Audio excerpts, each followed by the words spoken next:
And the main thing of his times was he created a empire under the guidance of the ideals shown by Guru Nanak Dev Ji. In that Punjab, Hindus, Muslims, and all other religions, they lived like brothers.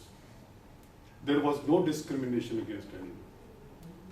And he was a very pious man. He will go to a mosque and give them money to build more mosques. And he will go to the temples, Hindu temples, give them money to build better temples. And similarly to other religious denominations which were there at that time. So Ranjit Singh ruled for 40 years. And the British Empire, which has controlled the whole of India, could not dare intrude into the territory of the Sikhs. He was so powerful. And Afghanistan, the people in Afghanistan, where American armies are fighting now, they were scared of the Sikhs. And there is a legend that whenever a Afghan child will weep at night, the mother will say, "Oh, keep quiet, don't weep, the Sikhs are coming." There was scare of the Sikhs because Sikhs were fighting against injustice which was done by the various regimes who were fanatic Muslims. So, after Ranjit Singh died in the year 1839. And after Ranjit Singh, we didn't have a good leader left. There was a civil war among the Sikhs. And taking advantage of that situation, the British Empire intruded into the Punjab, and Punjab was annexed by the British in 1840. So the whole of India came into the control of British Empire. So during British Empire, then we had to fight. While Indian as whole, they were fighting for freedom. We were fighting for our religious existence. So we had to do so many agitations, and they were all peaceful agitations. There were so many agitations in our history, and ultimately in the year 1947, India got freedom. And when India got freedom, Pakistan, a different country, was created out of India, and our state was partitioned into two, and the part which we chose to live in was that Indian part. We left Pakistan. I am born of Lahore, which is now in Pakistan. My wife is born of Lahore. We were 2 years old when we came to Indian side, and that is the biggest migration in the human history, which occurred at that time in 1947. And so many people were killed, butchered. Hindus and Sikhs, they fought with the Muslims. Muslims killed so many Hindus and Sikhs and so on. So ultimately, the free India in which we are living now, and we are, as Sikh in India, we have a force to reckon with. If you know, our Prime Minister of India at this time, can you tell me anyone? Who is he? Who is Indian Prime Minister? The biggest, the greatest democracy of the world, largest democracy of the world. None? He is a Sikh. His name is Manmohan Singh. I am Mohan Singh. He is Manmohan Singh. He came to United States so many times, and he made an agreement with the agreement of friendship with George Bush, and agreement of cooperation. He is now he has been selected Prime Minister for the second time. He is a great economist. He worked with the World Bank and so many institutions in the UN, and now he is the Sikh. He is ruling the whole of India which has three main communities. The largest Hindus. Total population of India is about, I should say,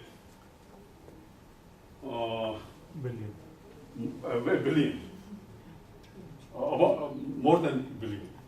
And we are only microscopic entity, only 20 million in India. In the whole of the world, we are 30 million. In that part of India where we live, that is our homeland, we are only 20 million. In 1 billion, we are 20 million. But our leader, Sikh, he is known as the greatest economist of the 20th century. Manmohan Singh, my namesake.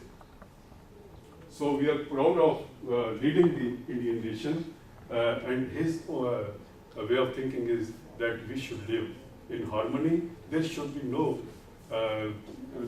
wars in this world. We should work for the prosperity of the human race. So he is trying, but I don't know humans will accept it or not, because of the humans believe in destruction as well. So it is going on. So few things more. This is the history and the basic. Our Gurdwara.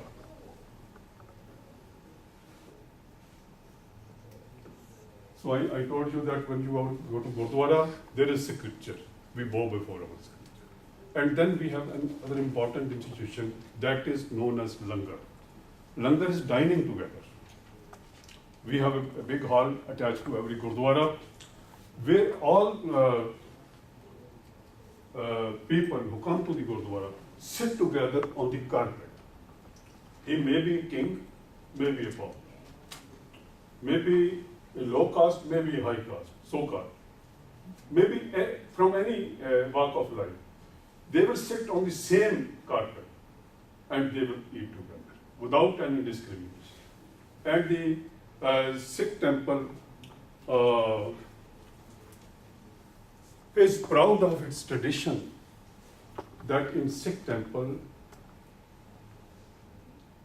and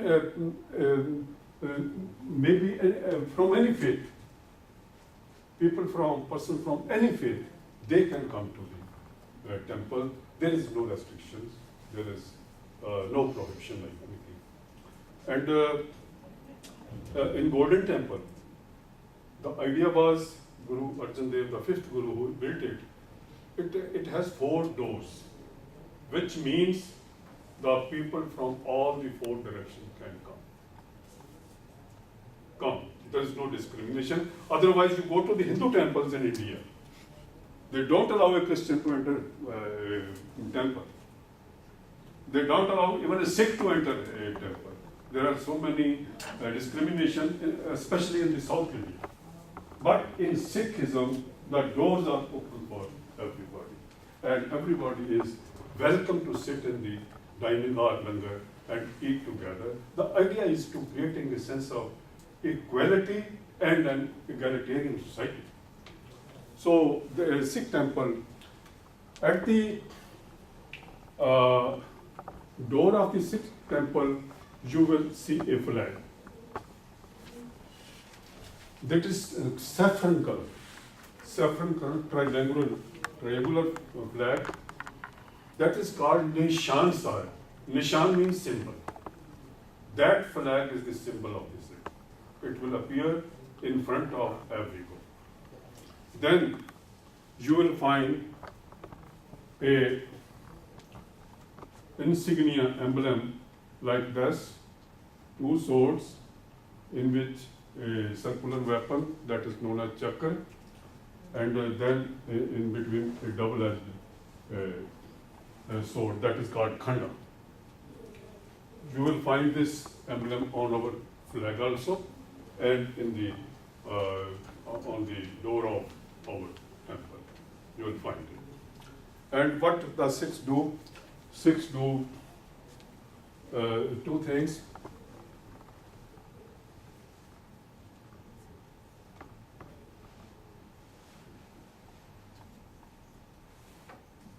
Satnam Vaheguru. This is the basic recitation of the six. Satnam, the name of God is true. And Vaheguru, He is our God. Vaheguru is God. So when you go to the any service of this temple, you will find people reciting Satnam Vaheguru, Satnam Vaheguru.